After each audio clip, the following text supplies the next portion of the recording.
Cocoa Beach is your ultimate Florida beach vacation. Pack your bags and open your mind. Adventure is calling from Orlando's closest beach. Cocoa Beach is Florida's secret gem that's got it all. It's the budget-friendly, retro-cool destination that families and surfers adore. Come soak up the sun and ride the East Coast's most famous waves. Start planning your one-of-a-kind getaway now at visitspacecoast.com. That's visitspacecoast.com.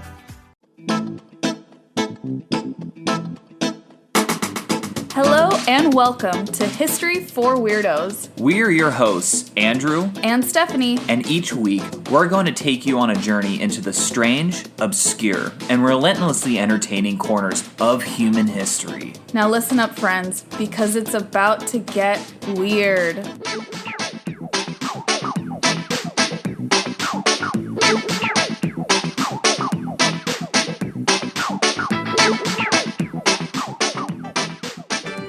To our very special 90th episode. Yay! And we are so excited to do this, guys. We're doing something a little different. As we had mentioned, we're going to be going over some of our favorite Greek myths. Yes, we originally were thinking of doing our favorite myths, period, but that was too hard. It was way too hard. That was too hard of a prompt, so we decided to focus on Greek myth. I mean, even narrowing down my favorite Greek myth is really difficult. So it took me actually quite a while to do process of elimination and say, okay, this is the one I want to do. Same.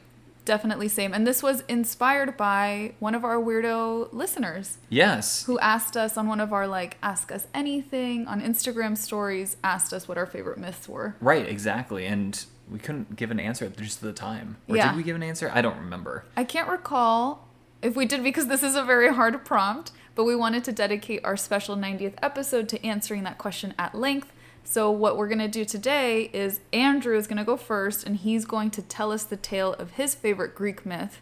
And then I will go and I'll tell you all the tale of my favorite Greek myth. Yes, exactly. And obviously, guys, we're talking about myths today. This is not history, so I just wanted to be very upfront and clear about that. Mythology. Mythology, indeed. AKA stuff that didn't happen but has really influenced a lot of stuff.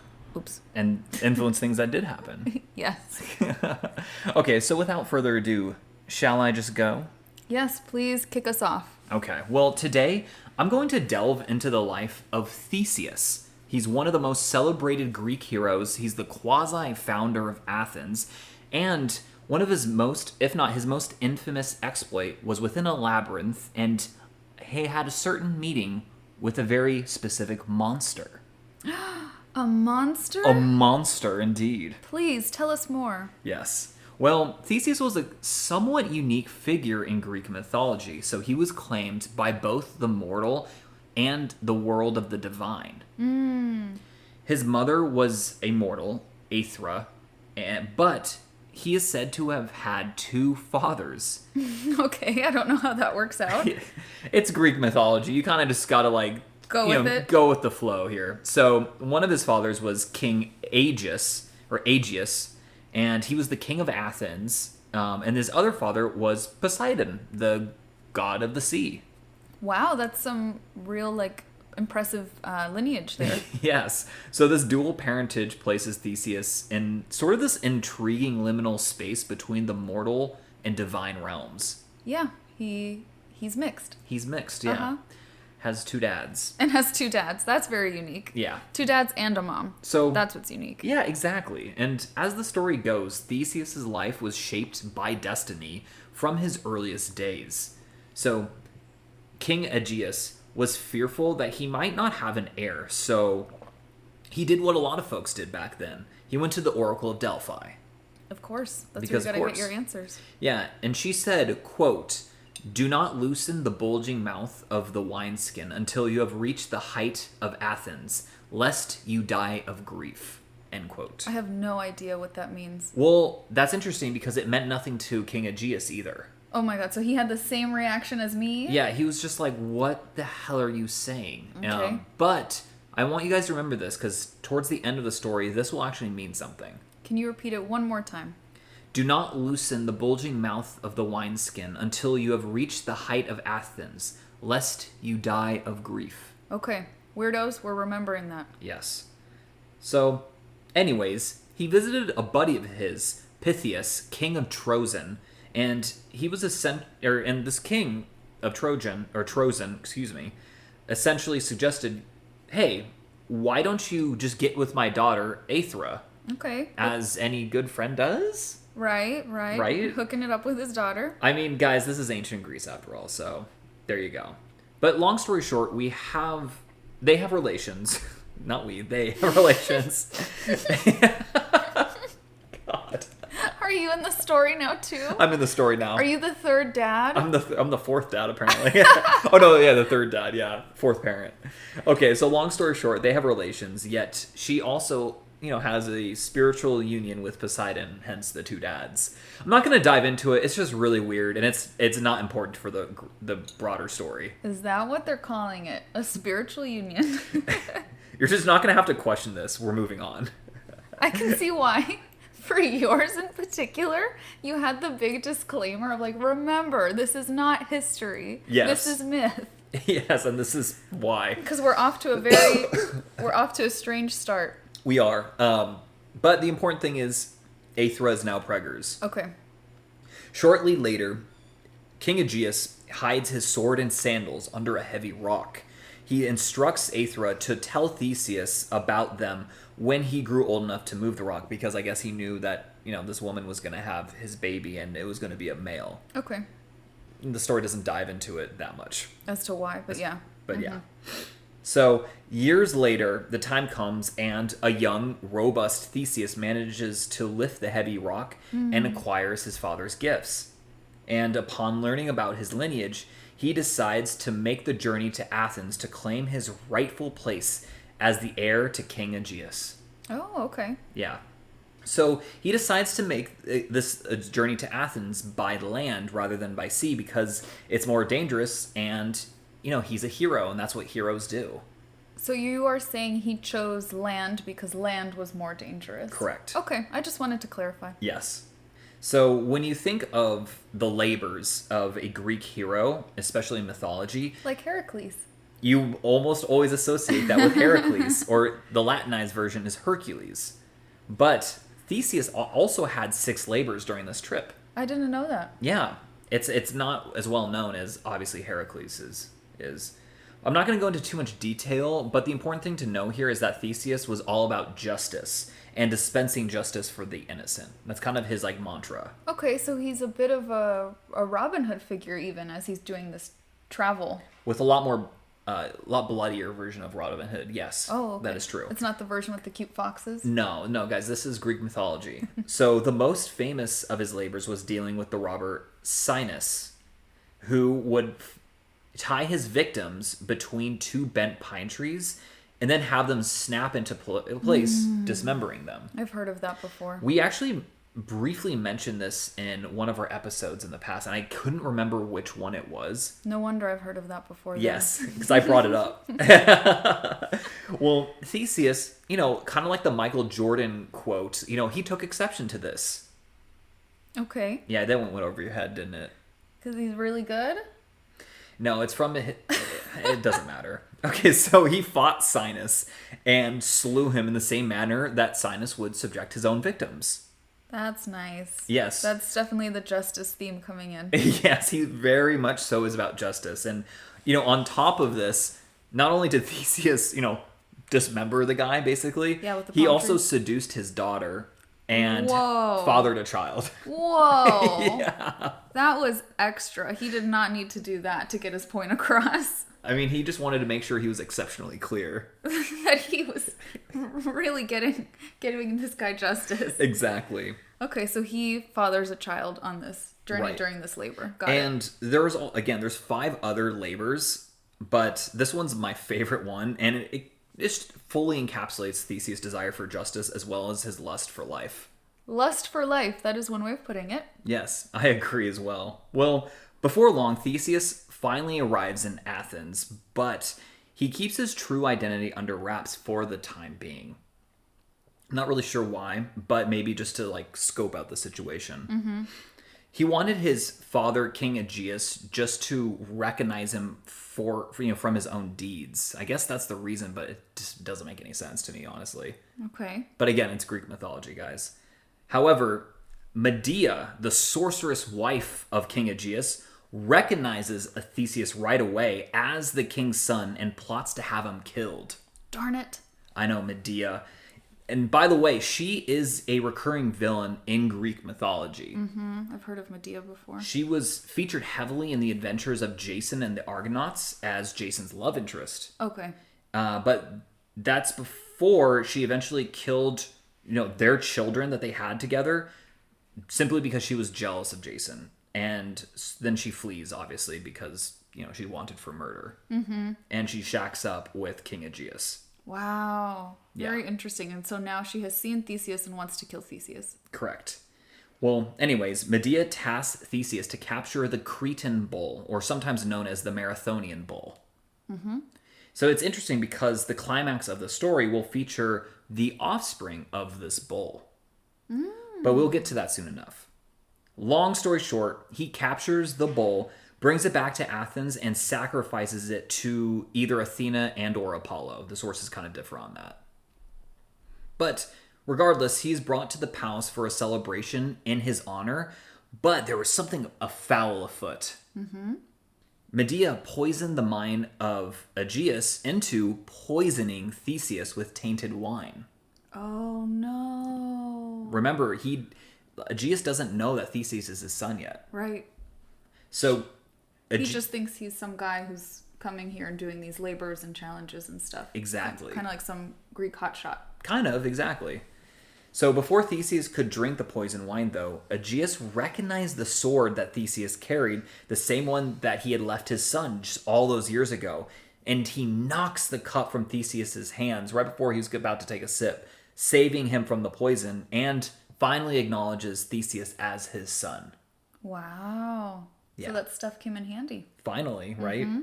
So Medea, she knows she's screwed, so she pretty much immediately flees to Asia and isn't really part of the story from here on out. Good, scram. And it's at this point that we have to talk about King Minos of Crete. So, at some point before Theseus, King Minos had more or less subjugated Athens. There are multiple stories as to how it happened, but what's important is to know that there was a sanction, essentially, in place upon Athens. Every 9 years, Athens had to send 7 youths of each sex to Minos in Crete, and these youths were never seen again. Wow, that's so creepy. I know, it is really creepy. Well, the third iteration of this sort of exchange was coming up, and Theseus volunteered to take the place of one of the male youths. So he boards a ship with black sails and sets course for Crete. Remember, guys, it's important to remember that Theseus was instructed by Aegeus to use white sails on his return home to signify his triumph. Okay. Also, what's interesting is that there actually are some real historical parallels here. The civilization that inhabited Crete did dominate the Greek world at, roughly this time. And in fact, their very name, the Minoan civilization, comes from King Minos. Mm-hmm. But again, that was something we've given them that name in the 19th century. So way, way, way later. But let's get back to Theseus. So what exactly awaited him, you might be wondering? Well, that would be a monstrous beast called the Minotaur, who was half human and half bull. And here's what's nuts. Mm-hmm. The Minotaur was a beast born from the union of Minos' wife, Pasiphae, mm-hmm. and the Cretan bull that I had mentioned earlier. Oh my gosh. Yeah, again, guys, Greek mythology is wild. The creature was, unsurprisingly, a symbol of shame for Minos. Oh my god. And was hidden away in the intricate labyrinth that was designed by the skilled legendary craftsman Daedalus. Daedalus. That was terrible. Anyways, when Theseus arrived in Crete, he declared that he would enter the labyrinth and slay the Minotaur, freeing Athens from its obligation to sacrifice its youths. King Minos scoffed at this bold statement, yet his daughter, Ariadne, found herself captivated by Theseus' bravery. Yes. So Ariadne provided Theseus with a ball of thread, advising him to unravel it as he ventured deeper into the labyrinth, thereby leaving a trail to find his way back. Wow, that's so interesting. Kind of like Hansel and Gretel with the crumbs. Yeah, exactly. Ariadne escorted Theseus to the labyrinth, and Theseus promised that if he returned from the labyrinth, he would take Ariadne with him back to Athens. That's also kind of important. Yeah. So he enters the labyrinth and immediately ties one end of the yarn to the entrance and unwinds it as he ventures deeper and deeper into the maze. He follows the advice of Daedalus, excuse me. Jeez, that's a hard name to say. That's a tough one. Yeah, I kept on reading it when I was writing this episode, and I was like, oh my god, this is going to be tough to say when I actually have to say it. Well, anyways. Don't worry. I don't know which one is correct, which pronunciation, so you're good. No, I'm sure it's very wrong. But anyways, he was the creator of the labyrinth, and his advice was always go forwards, always down, never left or right. Okay, I would listen to him. Yeah, I would too. Theseus navigated the winding and complex paths of the labyrinth and eventually arrived at the heart of it to confront the Minotaur. Poor Minotaur. Yeah, well, he was... when he was created, I guess he was created with all the wrath of Poseidon. Oh. It's a whole big backstory, but so he's just nice? Oh no. He eats the children. Oh, that's what's implied. Oh, yeah. I didn't get that. Yeah. I was like, where are these kids going? Yeah, no, because he eats them. Oh, but it's not his fault. He was created, you know? Yeah, but he's very mean and very, very mean. Wow, those are really in-depth analysis of the Minotaur. He's very mean, and he's, very mean. Okay, so he confronts the Minotaur. And the battle is grueling. So the beast was ferocious. Its physical strength far surpassing that of any, just normal man's. I bet. But Theseus was armed with his courage, his father's sword, and unwavering determination, and ultimately struck down the Minotaur. Ooh. So he eventually somehow overpowered the Minotaur with all of his strength and stabbed the beast in the throat. Wow. Yeah, with his father's sword. Another version has him actually strangling him to death. Oh my goodness, that would be even harder. I know. But regardless, either way it happened, he decapitated the beast, and Theseus used the string to retrace his steps and escape the labyrinth. Yay, Theseus. Yeah. He then managed to escape Crete altogether with all the young Athenians and Ariadne, as well as her younger sister, Phaedra. There's a book, like a modern fiction book called Ariadne. Yeah, I think it must be about her. It must be. Yeah, because I haven't heard that name outside of this story. Yeah, I'm pretty sure it is, because we'll get to it in a second. Ooh, okay. But they made a pit stop on the island of Naxos, which is roughly halfway between Crete and Athens, just to get some fresh water. And it's here where our hero Theseus does something very unhero-like. Oh no. He just bails on Ariadne and ditches her on the island. What? Yeah, I don't understand why, but it even gets worse. He eventually marries Phaedra. Her little sister? Yeah. Oh, heck no. Yeah, that was not cool of Theseus. What words that are not podcast friendly are coming to mind to describe this young man. I know. I think her book is a book of vengeance, is what I'm hoping. Yeah, I wouldn't be surprised. But, it actually works out for her in the end, because she eventually shacks up with Dionysus, and, he's a god, so... And he's a good time. Yeah, and he's a great time. Yeah, he's not like the god of war. He's the god of, wine and partying. And partying, so... Yeah, good for her. Yeah. So, they eventually set sail for Athens and arrive in port, still using the black sails because Theseus forgot to change the sails to white. Theseus is low-key just such a child. He probably is. He's probably 19 or 20 at this time or something like that. He acts like it. He's constantly changing his love interest. He's forgetting the important detail of changing the sails. He's just in it for the glory. And it's a very important detail because King Aegeus runs up to the cliff when he sees the boats on the horizon.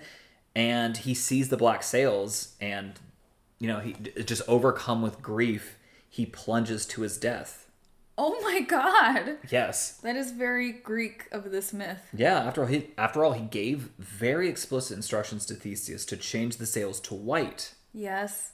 And Theseus is like all like giddy that he's with Phaedra now, and he's all high off beating the Minotaur, and he doesn't think to change the sails. Exactly. And the body of water that he fell into, Stephanie, do you know what that is called today? The Aegean. The Aegean Sea, you're correct. Yay! Yes. So Theseus, very shortly becomes king. And despite the sort of tragic circumstances around his ascension, Theseus did, take the throne and became a wise and just ruler. Like, he is remembered for uniting kind of the disparate communities of Attica into one city-state. Okay, so he matures over time. Right, he does. Like, Athens, that's why I called him the quasi-founders, because Athens did, again, according to mythology, did exist before. Right. But he made it into something a little bit more powerful. Okay. And again, like, during the time when these are being told, like, Athens was one of the most powerful city-states in all of Greece. Right. So he creates, then his rule eventually, creates a society where power was in the hands of the many instead of the few, and lay the groundwork for democracy. Yeah, that's what Athens is famous for. Exactly. Yeah. And also, the ship that Theseus sailed to in Athens eventually became sort of a philosophical topic that we still talk about to this day. Really? The Theseus ship, or Theseus's ship. Basically, the premise is that the ship sat in the harbor for centuries, and the Athenians wanted to keep it seaworthy, so they had to replace bits of wood here and there just to keep it in good shape. Well, eventually it gets to the point that none of the original planks are still being used, so it begs the question, is it even the same ship at that point? Or, maybe when did the old ship transform into the new one? Was it after the very first, after the first plank was replaced? Is it after 50% are replaced? Right? It kind of just, there is no right answer, but it just begs that sort of question. What do you think? For me, I would say that the ship is no longer the same ship once it's been completely replaced. And Right. I think it makes, for me personally, it makes that transition when the last piece of original part of the ship, whether that be wood or something else, is replaced. That's good. What do you think? I think it's just the moment that one thing is changed, I think it's a different ship. I think it's in a constant state of change. Yeah, that's interesting. Yeah. That's really interesting because that makes me think of how, I don't know how accurate this is, but they say that every cell in your body regenerates by 7 years' time. Right. So you're a different person every 7 years. Yeah. Is kind of that concept. That's what this made me think of. Yeah, definitely. Very interesting. Well, you have it, weirdos. That is the story of Theseus. And tell me, how exactly did the oracle's words manifest? I didn't fully understand that. Oh, it's because he was overcome with grief. And when he was on the cliff, I don't think he was all the way up the cliff. He just saw it and then plunged to his death. Oh. That's what I interpreted it to mean. That's so sad. Yeah. Thank you for sharing that tragic tale with us. Yeah. And it's supposed to be kind of I just like it because it's it's a very standard Greek myth. Yes. And that, you have this amazing hero who has, lineage that's both regal and also supernatural, right? The gods, the divine, thank you. And he does these amazing quests, right? That he slays some horrific beast. He has, he helps people out. He's very just, but he also has these very fundamental flaws to him, right? Yes, he definitely embodies the hero archetype. Yeah. And I think it is he is just a quintessential Greek hero.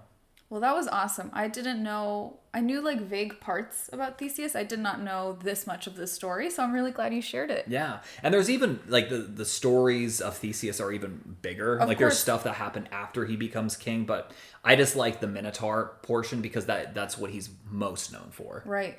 That's fascinating. Yeah. That's awesome. Thank you so much, babe. No problemo.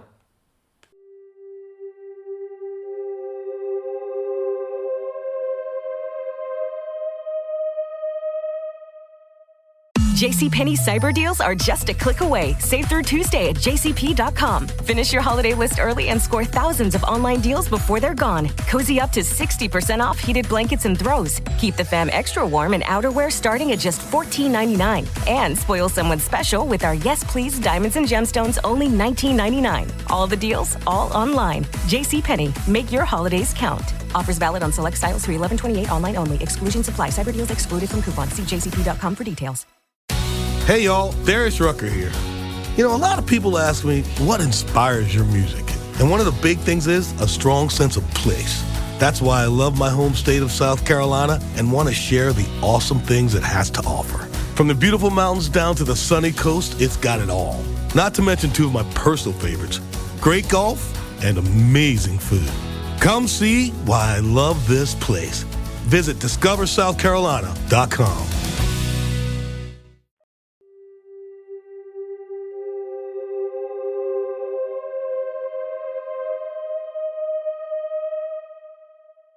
Okay, Stephanie and Weirdos, you heard about Theseus. Now it's Stephanie's turn to tell us about one of her favorite Greek myths. Yay! Okay, so like many, I love Greek mythology. I do have quite a few different favorites. Yeah. It's captivated many cultures for a reason. We have the jealous gods, the heroes like Theseus that you just mentioned, the adventurers. But the reason I chose today's myth is because it's different from a lot of the Greek myths we think of. The one thing I don't like about many Greek love stories is that the quote-unquote love is often depicted by force or manipulation, right? Right. Daphne, for example, turns into a tree to avoid being assaulted by Apollo. I know, that's kind of amazing. I'd rather it's be terrible. a tree than be with you. Yeah. It's created some beautiful artwork. Definitely. Or if it's a mutually loving and respectful relationship, it almost always ends in tragedy, like Pyramus and Thisbe, which are like the original Romeo and Juliet. Yes. But the story I will share today depicts a more humble, earnest, and everlasting love, in my opinion. Today, I'm going to tell you all the tale of Baucis and Philemon. Aww. So long ago, in the region of Phrygia, in Asia Minor, there lived an elderly couple named Baucis. It's spelled Baucis, like Baucis, but apparently the pronunciation is Baucis, and Philemon. Baucis is the wife and Philemon is the husband. They were humble peasants who led a simple and contented life, residing in a small cottage on a hillside. Despite their meager means, they possessed a generous and compassionate nature, always ready to extend a helping hand to others. One day, Zeus, that's the king of the gods, and his son Hermes disguised themselves as weary travelers and descended from Mount Olympus, that's where the gods hang out, to test the hospitality of the mortals. Oof. Side note, again, I just want to say Zeus is the sender of thunder and lightning, rain, winds, and his traditional weapon is a thunderbolt. He was called the father, or the ruler, the protector of both gods and men. Mm-hmm. So he's like the top dog. He's the top G. He's the top G. And then Hermes was his son. He was the messenger of the gods and often the mediator between the realm of the dead in the underworld and the kingdom of the living. Right, and he was also one of the most intelligent, I think, of the gods. Yeah, he's really smart. I think he, like in his origin myth, he's like talking as a baby already, the day he's born. So, Zeus and Hermes traveled through various towns and villages in the region of Phrygia. They were seeking shelter and food, but they were consistently met with cold-heartedness and indifference. Disappointed by the lack of kindness they encountered, Zeus and Hermes decided to go to one more village, and they went to the village where Baucis and Philemon lived. Again, they are rejected by everyone. And then finally, they reach the humble cottage of Baucis and Philemon. The elderly couple greets them warmly and welcomes them into their home without hesitation. They offered their guests the best they had, despite having very little. A simple meal, a warm fire, and a cozy bed. Yeah. But since they didn't have much, the food they offered was at first just comprised of like snacks and appetizers. I have a quote of what is listed in this tale. They had, quote, olives and cherries preserved in wine, endives, radish, cheese, eggs roasted in hearth embers, nuts and figs, wrinkly dates, plums, and apples. It kind of sounds pretty tasty, honestly. That does sound like a really good snack. I know. It's like, I would eat that today. Sounds like a really good picnic, actually. I know. But Baucis and Philemon were embarrassed they could not offer their guests more wine when they noticed something extraordinary happening. The wine pitcher they had originally poured for their visitors never emptied. It miraculously stayed full throughout the meal. Similarly, the jug of oil they used for the lamps in their homes remained full throughout the night, which was not common for them. Yeah, I don't think it's common for anyone. Dazed by this strange evening, Baucis is wiping down the table with mint leaves. You know, they're done with the snacks, and wiping down the table with mint leaves helps it smell like nice and fresh for your guests. Yeah, it's like pine sol. Kind of like pine sol, yeah. And then Philemon whispered in her ear that they should consider sacrificing their prized goose. No. Who was more like a pet to them. Oh, man. In order to give their guests enough to eat, because they hadn't provided any protein. Yeah, shit. Baucis agreed, and she goes back to slay the goose. But she couldn't catch it. Oh, good. Run, goose. No matter how long she tried, she'd like stay and crouch and calm, and the goose was like her pet, so it would come over to her, and then when she'd reach for it, it would just like run away. This happened over and over and over again. She was out there in the back chasing this goose for a very long time. She came back inside with tears in her eyes. This old woman just crying, apologizing to the gentleman that they could not offer them more than this minimal meal. That is when the gods revealed who they were. Oh, snap. I had a feeling that they probably were like, this is strange, right? Weird stuff is happening. Yeah. Yes, definitely. They were definitely eyeing each other like, what's going on? Yeah. How come the wine's not running out? I know. I'd be like, they should just keep on staying here. Mm-hmm. So they reveal who they are, and they explain that they had been rudely turned away from every other home in the village and expressed appreciation for this couple's generosity. In multiple iterations that I've seen of this story, there is always a line about how Baucis and Philemon try to defend their neighbors and saying, you know, this is a really poor town. You know, often people don't have a lot to give here, which I think is such a sweet detail. Yeah. That they don't like jump to be like, yeah, see, we're the best. They want to put into context maybe why people were turning them away. Right. But Zeus was not having that. So Zeus offered to grant them a single wish in return for their generosity. That's pretty big. What would you wish for? I'm just curious. If Zeus was like, Andrew, you were super generous. Let me give you one thing. What are you going to ask for? Probably like the ability to give you pretty dresses whenever you wanted. Wow. Really? I feel like that's probably not the right answer, but it's the answer that you wanted to hear, so that's the right answer. I love that so much. I will take the pretty dresses. Yeah. But I guess that's very sweet. That's very selfless of you. I think a lot of people would ask for something materialistic, right? Yeah, probably like money or... Money, a house, more food, something like that. Yeah. Particularly because they're poor. But Baucis and Philemon, deeply devoted to each other, asked that they never be separated from one another, and that when the time came for them to leave the world, that they would be allowed to leave it together. Oh, that's so sweet. It was so sweet that they could, when they died, that neither one of them had to grieve the other. They want to die together. Oh, that tugs at my heartstrings so much. Pleased with their selfless wish, Zeus grants them their request. However, he also warns them of an impending catastrophe. Of course. The gods revealed that they planned to destroy the village.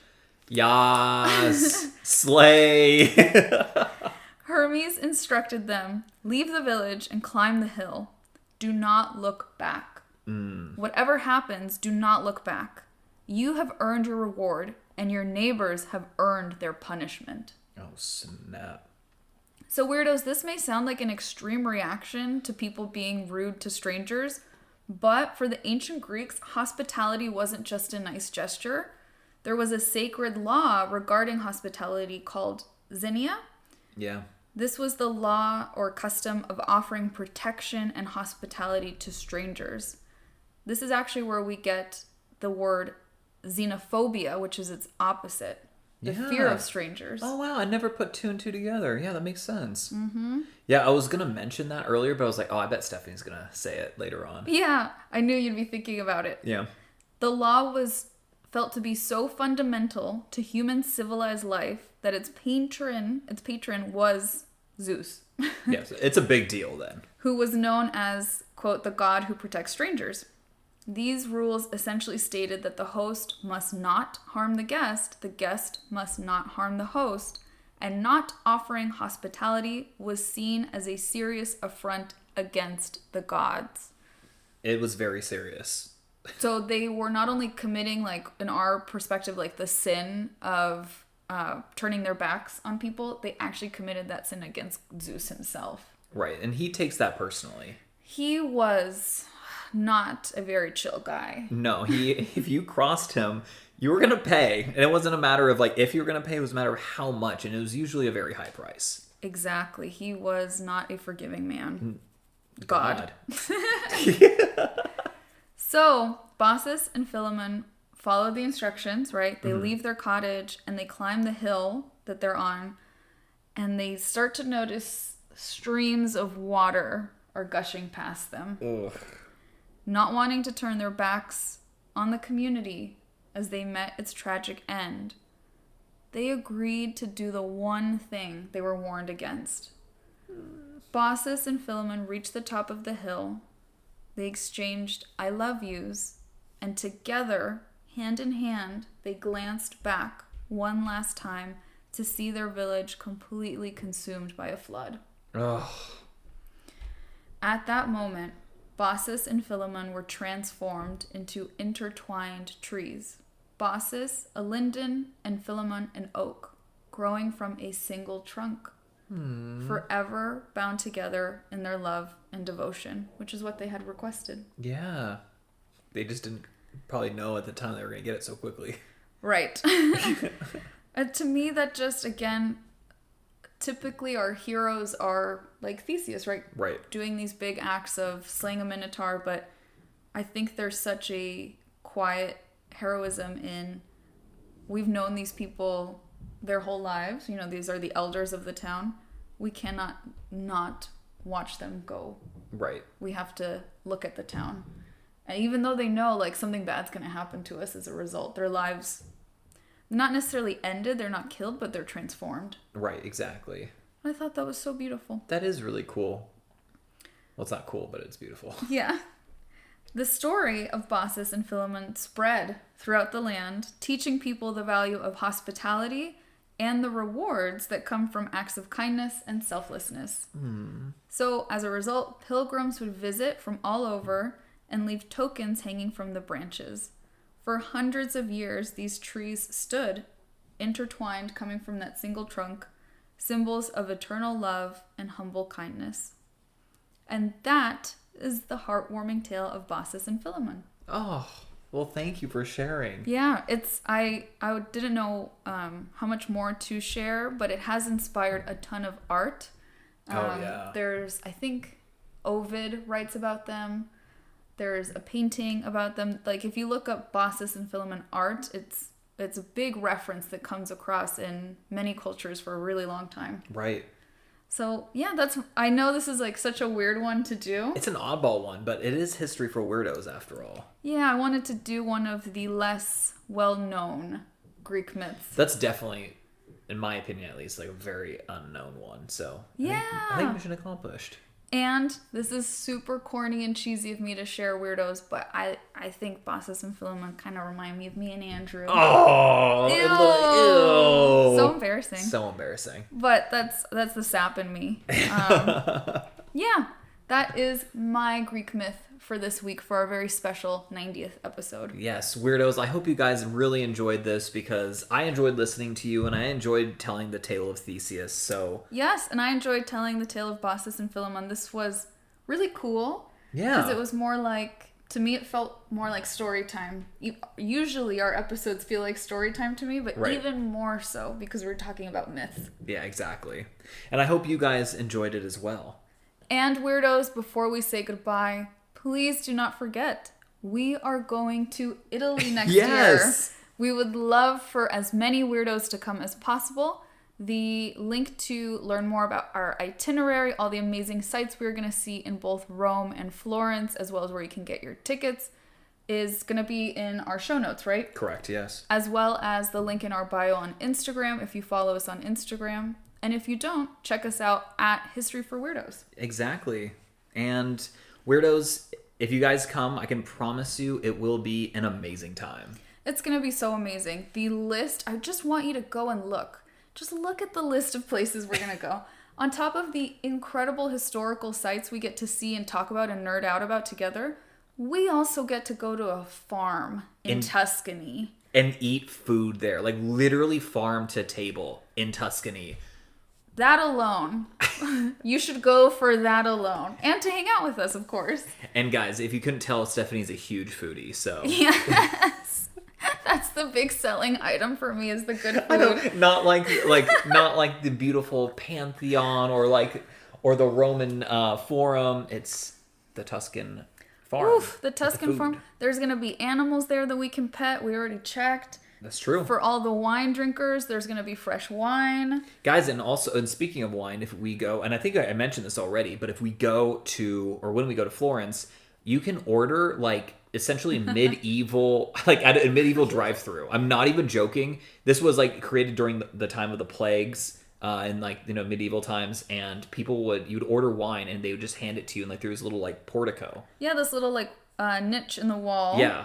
That was made for wine sales, and we've all lived through a plague. We know what that's like. You do need some wine sometimes. Exactly. So we get to see that as well. There's just so many cool things, and we really want as many folks to go as possible because that's part of what makes this so special is the opportunity to spend time in community together in person in Italy. Of all places. Of all places. Well, weirdos, that's it for this week. You know what to do, and until next time. Until next time, weirdos. Adios.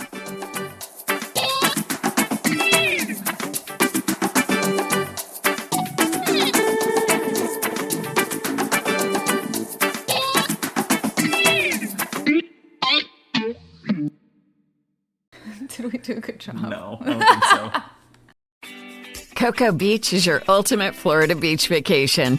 Pack your bags and open your mind. Adventure is calling from Orlando's closest beach. Cocoa Beach is Florida's secret gem that's got it all. It's the budget-friendly, retro-cool destination that families and surfers adore. Come soak up the sun and ride the East Coast's most famous waves. Start planning your one-of-a-kind getaway now at visitspacecoast.com. That's visitspacecoast.com. 25 years ago, Viga ProPress disrupted the plumbing industry. Today, we're all about making big construction projects safer and keeping them on schedule. That's why we make Viga fittings in McPherson, Kansas, and ship our press systems out of massive distribution centers in Reno, Nevada, and McDonough, Georgia, to ensure that across the U.S., high-rises will always have hot water and steel mills stay up and running 24/7. Viga ProPress, MegaPress, PureFlow. The press fittings you need when you need them.